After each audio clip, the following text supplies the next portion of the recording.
I would like to complain. I think that we did this halacha, which you have me written down over here for, but we'll do it again, just make a short synopsis of it. Tav Kuf Mem Sif Beis. This halacha, I think, encapsulates all of that which we've learned till now. The two subjects, one of tircha and the other one of hefsid, and then malacha. These are the three things that come together. And what it says over here, which is the probably exquisite thing, you're allowed to do malacha daraisa without any shinoi, even for minimal reasons. And the reason why, it's nothing like good old English, it's no big deal. You have this little piece of clod of dirt, or I would just say after they finish building, so sometimes it's like a splatter of cement on the floor, and just give it a kick and you get rid of it. If somebody were to do that on Shabbos, that would be an Isser D'Oraisa, because that's baita, and that there's no whatchamacallit about that. There's no suffix about that. But the Maasei, the bottom line is that it's mutter to do. Why? Because you need to do it because you don't want people to trip on Shabbos, and you don't do the shinoi because there's no tircha involved. So we have these kind of what do you want to call it? These kind of Legos, so to speak, being put together that come to these fast. Let's see the Mishnah Berurah. The reason why you're allowed to get rid of it is because your favorite people are going to trip on it.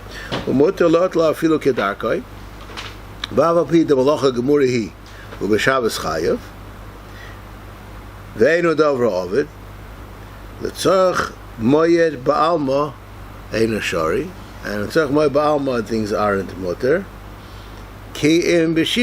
So why are we being makel over here? And the answer is no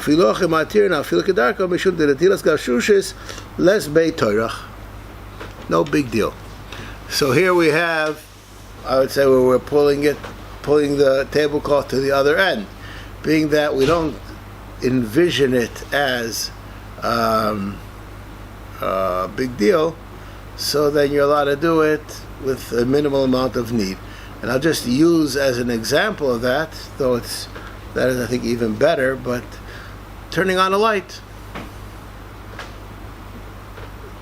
that's no big deal, right? That's basically, okay, so that would be permissible to be done. This is very important. Next. The next halacha is a little bit more fascinating. When people have a crack in their roof, and because of the crack, the rain can come in. So the halacha is, we don't want rain coming in on Yontif. That's a disruption of the moed. I guess that's a good word to use. And things could get damaged, etc. So we're allowed to do something here only with a shinoi. And again, just think about what we just said. Taking off the gavshushis, how big of a issue is it? Not so big. Whereas the hole in your roof is a big issue. But one is work and one isn't work. That's basically the difference. And we'll see the halacha is not mamish polarized, but very different. Snokim shebagag, mutar l'sasman, you're allowed to close them off. Biyad uberegel, you're allowed to use it. You're allowed to do it with a shino. You know, it's not with the implements. It's called a masterino. That's what it's called in this country. If you ever saw the Arabs, they take the mallet and they put it on this, like a pallet, it almost looks like, and they flick it, and it goes exactly where it's supposed to go. You know what I'm talking about? Trowel. What? Trowel, thank you, yeah. Okay. Now, there are people that can do it by hand. They can also flick it. So, is that okay or not? So the Mishnah Berurah is going to discuss that issue. A professional, since I am probably from the last generation that knew that there was such a thing called a professional, I don't think that that's exists anymore. When I learned to be a shochet, so after you sharpen the knife, so you have to wipe it off because there's some kind of debris on it before you check it. So I took the knife and I wiped it off on my pants. And the shochet that I was learning from grabbed my hand and he said, "We shochetim work with our hands, not our feet." And he gave me a special, like a piece of cloth. This is like a gaiva of the profession, which now we don't have no gaiva, we don't have no profession, we don't have anything. But that was, I think, basically the last generation that was treated to have such a. First, I was like horrified, It's like my mother seeing somebody with their hands. I don't know, whatever. Anyways, so here, shamayim yardim derech sham, v'yochol isasam biyad uregel. V'hainu sheboyet bayad uregel. List of asdakim. You're not allowed to smooth it out. You give it a, V'afilu oisa yafa yafa ke'im sha'oisa b'kliyumis. Even if you can do it by hand, as it's done with a trowel, shari. The chol zeh nikra Maasei Hediot. Anything done by hand when there's a professional tool that's normally used, that's called you're doing a Maasei Hediot. Avlo b'kliyumis. Why? Dahavi malacha gemura. I love those words. Dahavi malacha gemura. We're not talking about effect. We're talking about the craftsman, like that shochet. That's it bothers him. It's an insult to his profession. So if someone decides instead of a hand he takes one of those pizza cardboards and uses that, would that be called also? Perhaps. I'm not well enough versed to understand if it really has some kind of a. There's obviously a crude trowel and a good trowel, but a trowel's a trowel. I don't think that thing is anything, right? Take a regular, take a spoon. Well, this isn't even metal. This is. Yeah, perhaps. I'm likely to agree with you. No, I'm just mistayeg because I don't. Can't I don't really relate so well. The malacha gemura v'yesh bo tarach v'asa afilo Chol Hamoed v'da dechol davar dematzim Chol Hamoed b'Maasei Hediot v'davka shelo yichav v'malachta b'moed. Now I would like to read over here a Bir Halacha. The Bir Halacha says something which I alluded to in my introduction. And this is very important because it's nageh for a later halacha also in Sif Dalet. I'm a Mishnah Berurah the water is going to leak in from the crack in the ceiling.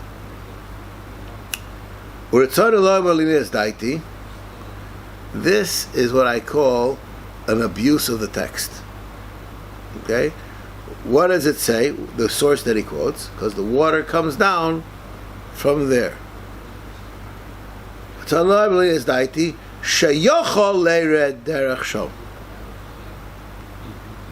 raining.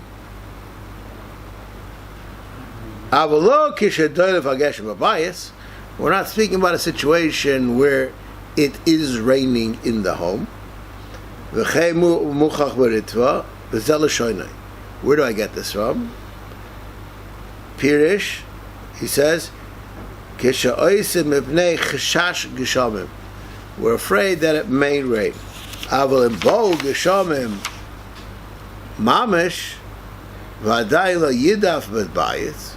It already started to rain, just it didn't get saturated in it to the point that it's leaking into the home. Okay, so what the halacha then?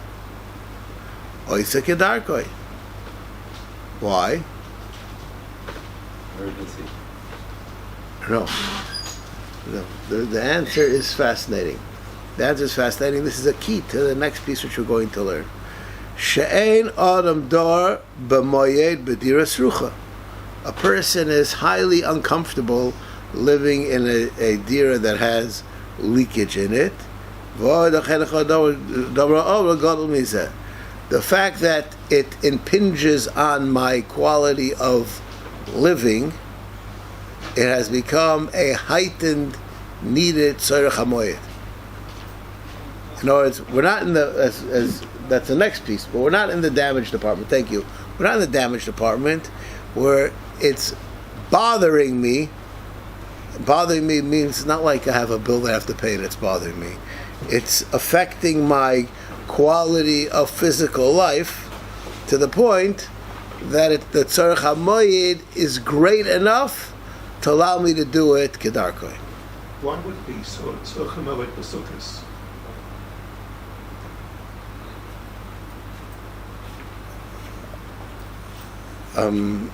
At a total loss. He's living in the sukkah.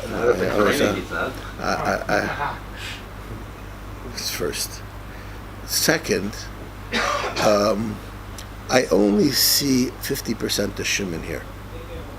Where's the other 50%? At home.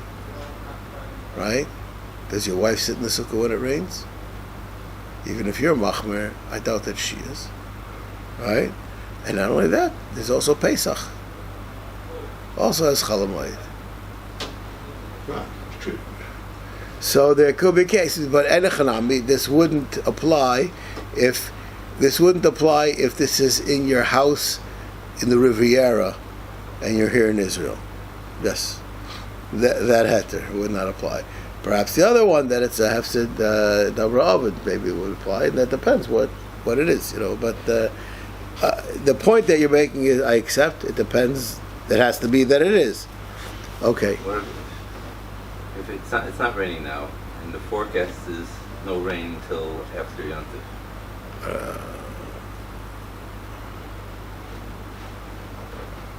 May I ask you a question? Would you, if you have a shlach, would you put it on? Put up the slack.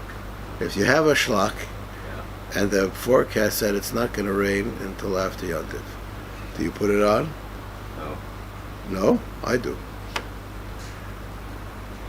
You trust them? That's the safe. I'm serious. I'm saying is, This is not an anti, no, it's not that. I'm living in a climate where it's very rare to rain, and the forecast is not for rain. That wouldn't be the case. The whole thing is the whole case doesn't exist. Right? If you're in a place where there's no rain, then it's not a problem. Okay. Next. Mutter livnois b'maasei hediot evus shetochel boy behemus. You're allowed to make a food trough for your animals, and again, this is also called the Chol Hamoed, but you're only allowed to do it in a Maasei Hediot way. Next, mutter livnois Maasei Hediot itztaba leishev or lishan oleh. Now, I mentioned this 2 or 3 shiurim ago, and I haven't made headway on this subject since then. And I don't think I'm going to in the next 6 months either. I have no idea what a Maasei Hediot is. I have no idea. No, it's I can tell you this is for sure a Maasei Hediot, and this is for sure a Maasei Uman, but where they meet, I don't really have a clear understanding of that, and I would like to point to a Mishnah Berurah here, which gives us an inkling. This is an important rule. Those who have like a yellow highlighter for their Mishnah Berurahs, this one should be highlighted. Kol davar she'eino tzarich oichel nefesh, af al pi shu tzarich hamoed, lo hitiru lasas malacha kiyim b'shinui. Anything which is trough Hamoed, you have to do with a shinui if it's not oichel nefesh. Maasei Hediot itztaba v'hatam kanal v'neser. Here's the example. V'neser shemechavrim lo raglayin kein safsel shalanu. We attach. Now I'm not sure exactly how they had it attached, but it doesn't sound like sounds like a very simple procedure over here. Maasei Hediot V'efshar lachliko b'rehutni, to smooth it with a plane, Maasei Uman. even though that's also something which is simple to do. But the finishing touch is already, as I understand, is already an act of professionalism. What in the Eva shall behema now? I'm a tour de la das harosh. Afilu itztava shall avonim also lasas leishevelov im hosohu Maasei Hediot, because of its permanence. So again, we have this kind of a distinction. Next, Why is he allowed to make this trough on? because you have to feed your animals. Why didn't he make it beforehand? He didn't have time. He don't have to. He needs it. We'll see at the end of the simon where those kind of situations. But the situation is that he needs it. He doesn't have, so he's allowed to do it. Is that called ochel nefesh? It's called Chol Hamoed. Because you're not allowed to eat till you feed your animals. If you think it's ochel nefesh. Oh, excellent question. I will share with you the following piece of information.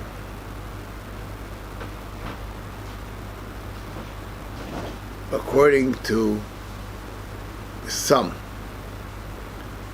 to fish is not included because that's too. Even though without catching the fish, you can't eat it, right? It's like machshirei ochel nefesh, but it's too far away to have those kind of heterim. And your refrigerator, according to some poskim, since that makes the food ready to be eaten, that's close enough to be called ochel nefesh. And the nafkamina is, if your refrigerator breaks, can you call a technai to come and fix your refrigerator? I assume that fixing refrigerators is a professional piece of work, and most poskim are makel for a variety of reasons. But one of the reasons that are given is because since that makes your food better, your soda more tasty, or whatever it is, that's called, that actually helps prepare the food. But something which is further away, even though it's on the conveyor belt, that's not enough. And the example which they use is like fishing. Okay. I was talking about the feeding animals. Yeah, so that's kol shekain. That's a nothing to do. There's nothing to do with your eating. That's a pass. So, right. So is catching the fish. Right? I'm saying catching the fish doesn't count. But you can eat other things if you don't catch a fish. You can't eat anything if you don't feed your animals. No, I understand, but that's not the reason why. The reason why is because it's too far. It's too far away. We don't see that as your food. I said in this. I just would like to share with you the following statement. I think I said this over once in the shir, and I enjoy the fact that I was bested in a very bad way. I was in Besdin, and one of the Eidim asked me a question. He lives in a moshav, and he has goats and whatever, geese, he has livestock. And he went to Chasna in Tel Aviv, and when he was by the Chasna in Tel Aviv, he remembered he forgot to feed them. So he asked me, am I allowed to eat by the wedding? What are you laughing about? You like the question, right? So I asked him, I said, if I were to tell you that you can't eat, would you go home and feed your animals? He said, let them starve. I'm not leaving the wedding, right? I'm not leaving the wedding because of that. Unless I get some animal, outfit after my hide, so to speak, right? Oh, I'm not. So I said, I would imagine if you're not, it's not in the gag. You're not there, Can't believe that it should be Yatzer. I said, but I don't know. Rabbi Avrohom Goldberg was walking down the hall, so I asked him, and he looks at me in surprise. He says, you don't know? It's a Mefurish Gemara Gittin. And I was at that time doing Gittin, right? So I should at least know the Gemara. And for the life of me, I couldn't figure out which Gemara he's talking about. They just said one word, and I figured it out. They said, Geniva. It's a Gemara, a fascinating Gemara. Now, I'll show this to you only because this will explain why some people are goyim and some people aren't. Okay, we could all know the exact same thing, and some people will understand what it says, and some people won't understand what it says. It's not really on the subject, but it's push it to be machavid. What does it mean to be a Talmid Chacham?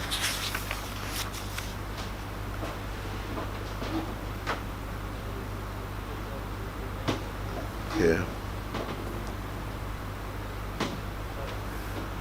Amrulei litomar midi. Geniva said to these people, take something to eat. Amar lahu, hachiyam Rabbi Yehuda Amarav, asalai la'adam she'itam klum ad she'item machle behemtoi.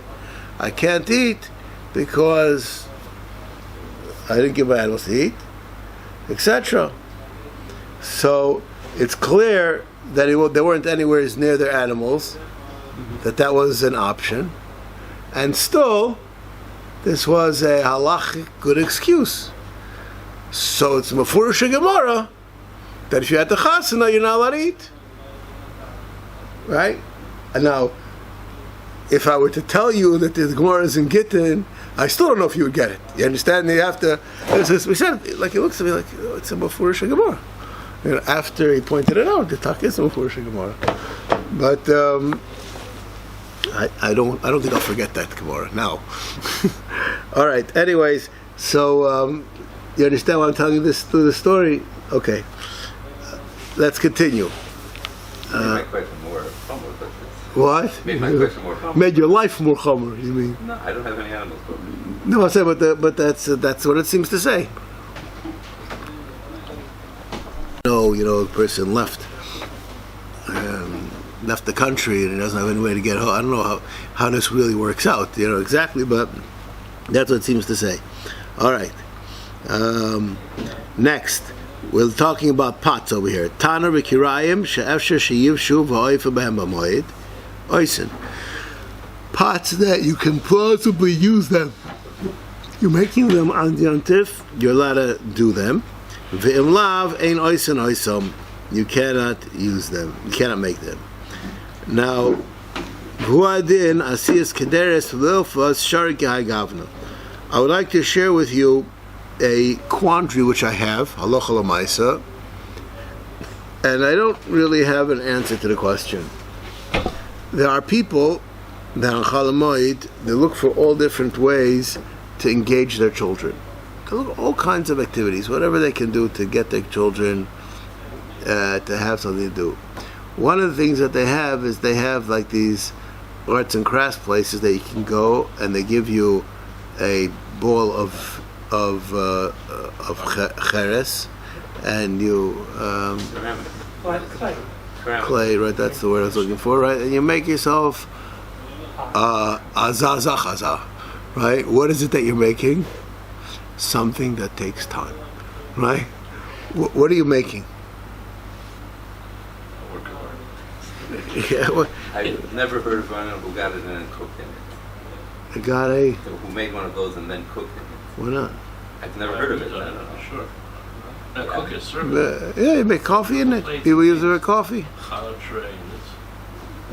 Okay. Now, whatever. I mean, I'm using a coffee cup bedafka because my machreidim I don't think is going to make the grade over here. So someone calls me up and says, Rabbi Zachariash, am I allowed to do this on Chol Hamoed? I'd say it's a gover. That's what I'd probably say. And then he'll say to me, Rabbi Zachariash, you're not moritz. You don't know it's a mefurish halacha in Siman Tov Kuf Mem Sif Zayin. And I'll say, no, I have no idea. What does it say there? And now we're going to read the halacha and we're going to see if it says here that you're allowed to, or it says you're not allowed to. That's the question. All right. Tanur b'kirayim she'efsher sheyivshu v'yoyfa b'hem b'moed oisin. If it's plausible that you're going to use it, or you could use it, then you're allowed to do it. V'im lav ein oisin oisam. If they can't be used, then you can't do it. V'uadin asiyas kederas v'ilfas sharik hai gavna. You're allowed to make. You're allowed to make them. You're allowed to do that because those can be used. Okay, so let's see what the Mishnah Berurah says. oisin afilu ma'isa uman kivan shehu tzorech oichel nefesh. Now this is the word that I'm not sure how to read that word. It's tzorech oichel nefesh, this coffee mug that you're making. Now a person who makes an ilfis, a kedera. If you already have one, it's not. That's what the point is. That's my point. If you have a tanur and you want to make another tanur and you're going to use it, just that's called tzarech hamoed. That's the question. What is it tzarech hamoed? You don't know about tzarech. The heter isn't because you're going to use it on the moed. This is not like hachana. It has to be that the moed l'chorah needs that. That's what I understand, and therefore the guy doesn't need a coffee mug. That's my assumption that the guy doesn't. That's my assumption. Maybe I'm wrong, but that's my assumption. Okay. Because in these places, what usually happens, as far as I remember, like my kids one time ago, but you make it, then you leave it there, and they bake You're it able at to pick some it up point. there, you have to They do the makabatish or whatever it is. That's worse. So what you did is not really making an end result. You're doing a arts and crafts activity. Can I ask you a question? They're the one who's making the kli. Can I ask you a question? If I'm putting down the floor, I'm putting the electricity, but there's no floor. Is that called that I built on Yantif? Nobody can use it, right? You make it worse. You made the question worse now. You definitely did something which is called, it just wasn't finished. First he made a boat. He just didn't put in the floor yet, right? It's still, he's making a boat. You're doing a Maasei Uman. It's not. This is not like Shabbos. That's It's not a Maasei Uman that you're doing.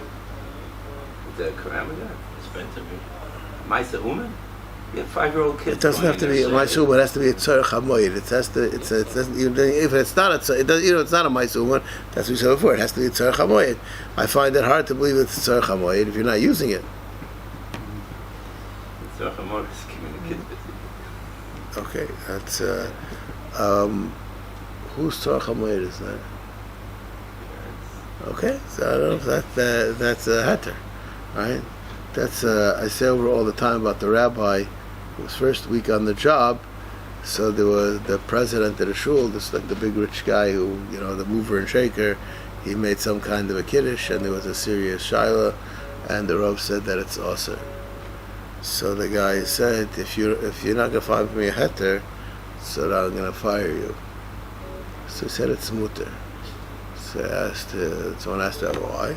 So he quoted a source that says this situation, b'makom hefsid meruba, is mutter. So if I'm going to lose my job, so then it becomes mutter. For some reason, I don't think that's what hefsid meruba means, right? I don't know if this story is a true story or not, but it's definitely a good joke. I hope it's a better joke if it didn't happen than if it did. But actually, anyways. That's the concept of this Mishnah, this halacha. Also, afilu Maasei Hediot. Kivan the love tzarech hamoed. It's not tzarech hamoed. Okay.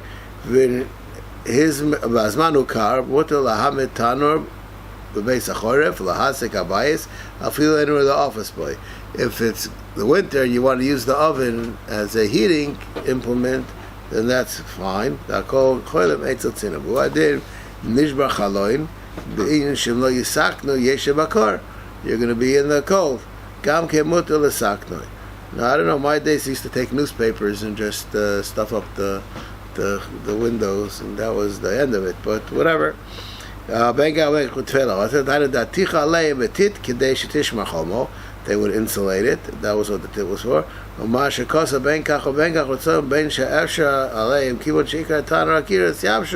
So you're allowed to do it. We skipped the whole here. We didn't learn about the door. Why didn't we learn about the door? It's here until we skipped because we had already turned the page for the Halacha. What?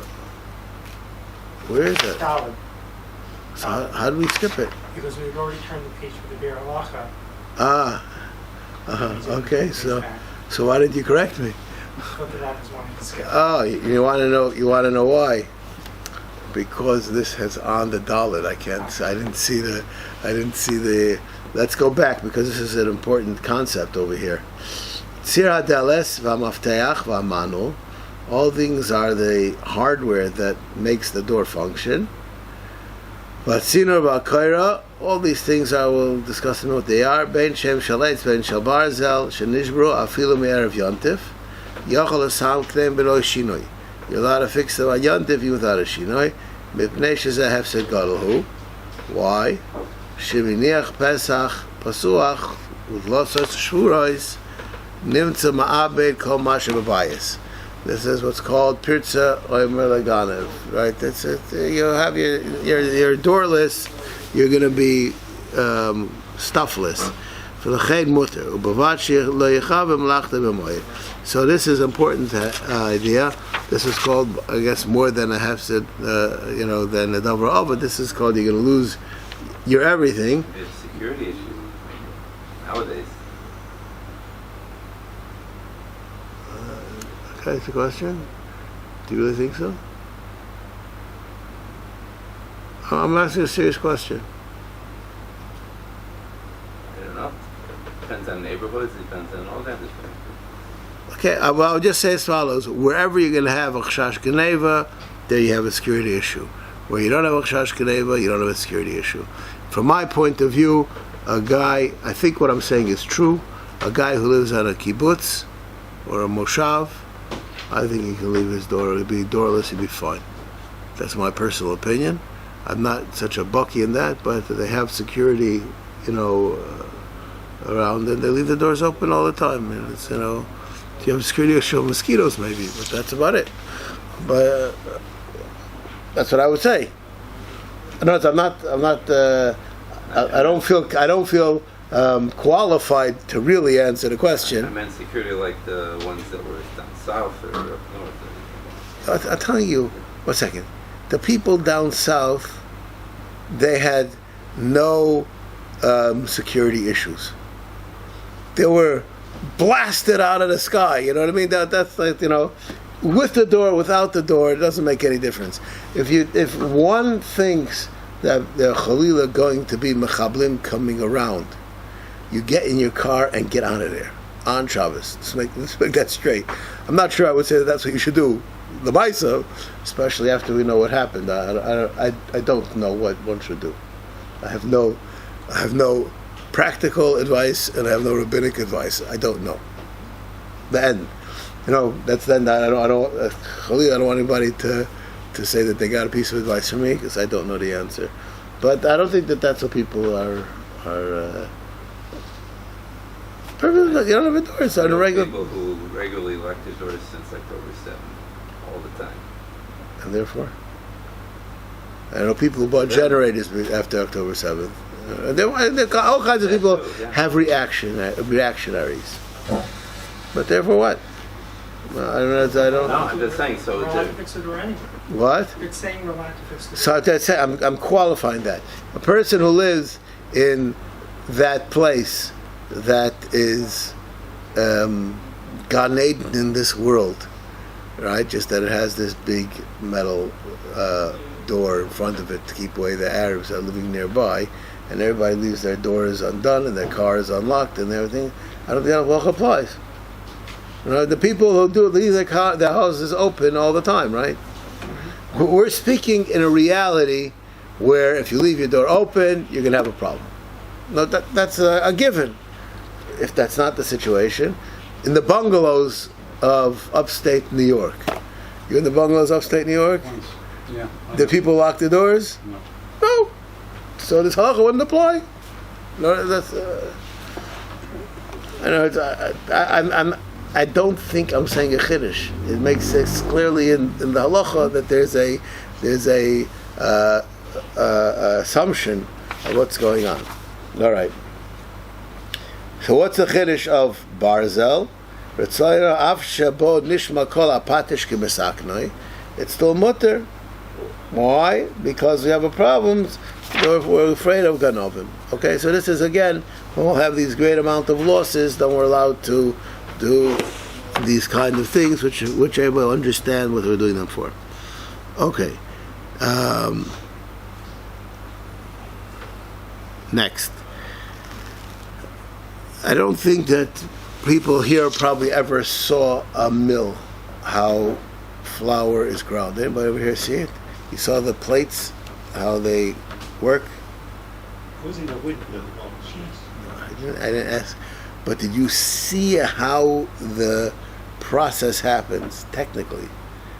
So the grain coming down. And you saw it going in, you saw it go in one side and come out the other. Yeah. But you never saw the inner workings.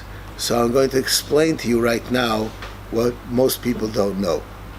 And beforehand, I'll just tell you that there are two fascinating questions that have to do with chametz in the mill that most people are unaware of, and most people can't even understand because they don't know what it looks like. The plates, there's a plate that stands and there's a plate that goes on top of it, and both of them are jagged edges, and the wheat gets fed in between them, and when the plate turns on it, so it shaves off the outer skin. Now, in order to shave off the outer skin, I'm just going to tell you about something which is a lot of publicity in the last 10 years. They speak about washed wheat, litita. The purpose of the litita is that they spray water on the wheat, and it causes there to be a gap between the outer shell where the bran is and the wheat, and it comes off cleaner. They create, it's not only a gap, it makes it two different textures, and therefore you're able to get off the other stuff. Still wet or actually dries a bit? You used a very dangerous word. It's never tefech al manas latfiach. No, that's part of the whole question of whether there's a problem with it or not. Now it goes up after the sisa from 14 to 16% liquid in the grain. Anyways, so these are precision tools. One of the problems that some people are machmer to use rechaim shel yad is because in rechaim shel mechoina, sometimes if it's spinning very fast and the wheat is wet, and they have wet wheat because they always take it early because they don't want it to have a problem of being chometz, so it can turn like into dough, or there could be other kinds of vapor, and that's why some people machmer and chaim shel yad. The other problem, and some actually turned into dough. I saw it once that on the plates they had to scrape it off. It turned. Rechaim shel, they're not going fast enough to do that. Usually, I saw it on rechaim shel yad. There were some bochrim at 4:00 in the morning that were like, let's see how fast we could do this thing, and the guy was saying, no, don't do it, and they cooked up, and they cooked it up, and they get paid for a bag, but they had to take 45 minutes off to clean the thing off. So, there's a reason for everything. Anyways, but the general speed that a person can go on, the rechaim shel yad, that you have to be, two guys at full koyach doing as fast as they can, for 5 minutes. It doesn't work. Anyways, so here we have now the way it's fed in is one way, and then they roll and they fall out of a certain place. Now this is a very an exact kind of a machine. You're allowed to clean off the debris on the plates, and you're allowed to make the hole for the stuff to exit. You're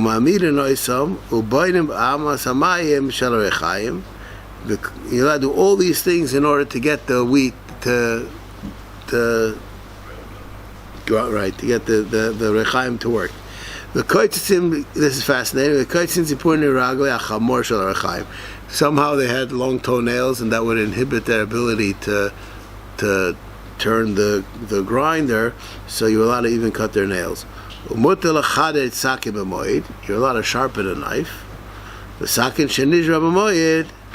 Mutter la'asos acheres, because these are called close enough to the oichel nefesh that they're necessary.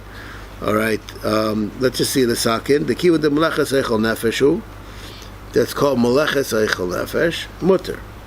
Va'afilu ma'aseh umon, you're allowed to do it. Ve'ein tzorach shinui.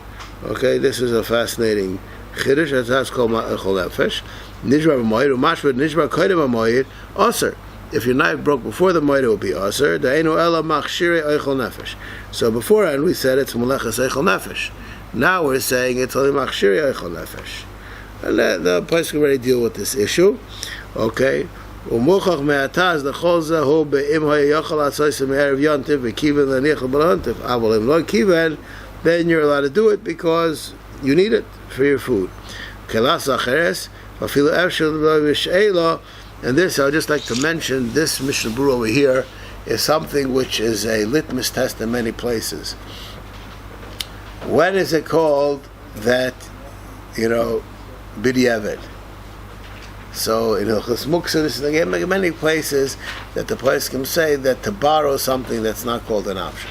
There are many times that the place can say that that's called inconveniencing a person to a level that halacha doesn't demand. That's called b'diavad, and just use the thing b'diavad. Okay, stop over here.